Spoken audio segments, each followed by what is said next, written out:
Boker Tov, nous sommes aujourd'hui le 20 Kislev 5783 et je vous invite à partager ensemble une petite réflexion sur la paracha.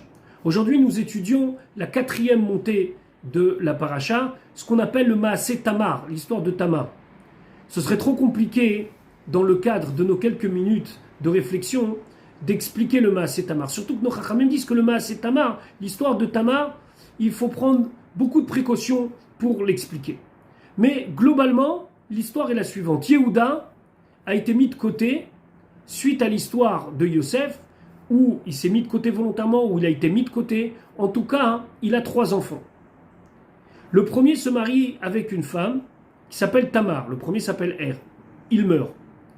Donc cette Tamar se marie avec le frère Onan, puisque le beau-frère avait l'obligation de se marier avec la belle-sœur. Mais lui aussi il meurt. Alors il y a un troisième et Yehuda il veut le protéger. Il ne veut pas qu'il se marie pour l'instant avec Tamar. Tamar, elle, est très frustrée de ne pas pouvoir avoir de descendance de Yehuda, qu'elle considère comme quelqu'un de très important. Alors elle va faire un stratagème, elle va se déguiser en femme de mauvaise vie. Yehuda va vouloir aller avec cette femme, mais n'aura pas de quoi la payer. Alors elle va lui demander un gage.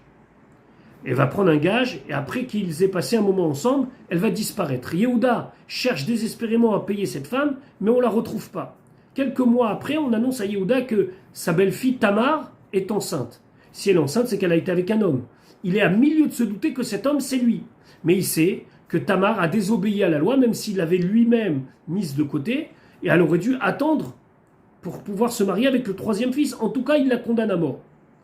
Avant l'exécution, Tamar vient et dit « Je veux bien, mais il faut d'abord trouver avec qui j'ai été ».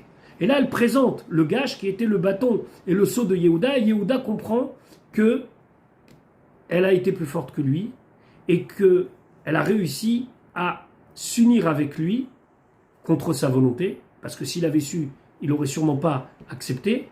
Mais en tout cas, il ne peut plus la condamner. Elle a des jumeaux. Ces jumeaux, un des deux s'appelle Peretz. Peretz, sa descendance va être en parallèle du peuple juif, mais c'est sa descendance qui va être le Mashiach. Le Mashiach descend de Yehuda et de Tamar. Alors la Chassidoute se pose une question, elle dit mais c'est pas possible. D'ailleurs cette question, tout le monde se la pose. Pourquoi une histoire si bizarre pour un résultat si magnifique? On aurait tellement aimé que le Mashiach descende que d'une histoire magnifique. Ce serait quelqu'un qui vient du ciel ou qui soit le fils du ciel. Eh ben non. Notre histoire veut que le Mashiach descende d'un côté de Moab, par route à Moabia. Moab, c'est l'histoire de Lot avec ses filles. De l'autre côté, descende de Peretz, qui est le fils de Yehuda et Tamar, d'un beau-père avec sa belle-fille. Encore une fois, une histoire compliquée. Alors pourquoi? Pourquoi ne pas faire les choses plus simples? Pourquoi la lumière du Mashiach, la lumière du bien, la lumière de la divinité, elle ne viendrait pas venir et briller sans aucune ombre? La Chassidoute explique qu'en vérité, la relation avec le mal n'est pas une relation où le mal s'oppose au bien et que le meilleur gagne. Le mal s'oppose au bien pour que le bien transforme le mal.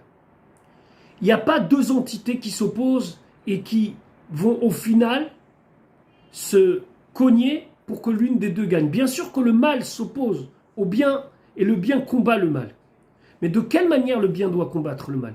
Il y a une manière d'opposition, mais il y a une manière plus intelligente entre guillemets. Je dirais presque une manière, si on veut un petit peu donner une image de cheval de Troie, où le bien fait semblant de faire une union avec le mal et à l'intérieur de cette union transformer le mal. C'est ici un petit peu ce qui se passe. C'est que les forces de Yehuda vont se retrouver unies avec les forces de Tamar pour donner la naissance à cet enfant qui va lui donner naissance plus tard, des milliers d'années après, au Mashiach. Alors comment ça se passe? Ça se passe que le bien a réussi à transformer le mal de l'intérieur. Cette réflexion est valable pour le Mashiach. Le Mashiach va venir changer le monde, mais pas changer le monde où le monde va exploser. Le Mashiach va venir dans notre monde révéler comment dans chaque détail de ce monde, il y a la présence divine et tout est Elokut, tout est divinité. Cette réflexion, elle est valable aussi pour nous. Des fois, dans nos difficultés, on voit le mal comme une entité en soi. Et là, il y a deux solutions. On peut combattre, ou bien on peut essayer de faire un partenariat, entre guillemets, sur quelque chose où ce petit détail va nous permettre de rentrer dans le mal et de le transformer. Et je vais vous donner un exemple.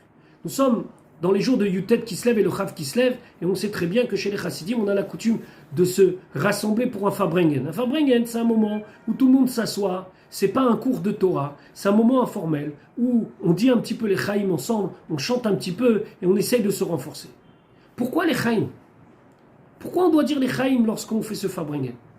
La Chassidoute explique qu'en vérité, le Lechaim, c'est un petit peu pour endormir le Nefesh Abamit, l'âme animale. C'est un petit peu pour lui dire, tu vois, on s'occupe de toi, on te donne un petit peu à boire, un petit peu à manger.